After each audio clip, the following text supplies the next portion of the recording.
هايلي بقى كل الكمية بنفس الطريقة ديت، ونرجع مع بعض تاني بإذن الله نشوفها بعد ما نخلص.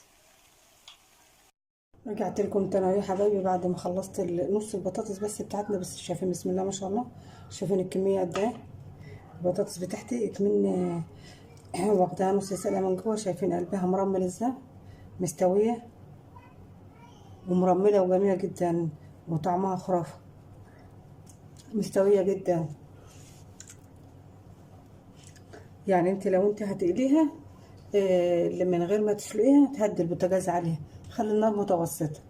لو هتاخديها نص سلقة كده هتلاقي البطاطس طعمها مرمل ومستوية من جوه وحلوة وناشفة من بره.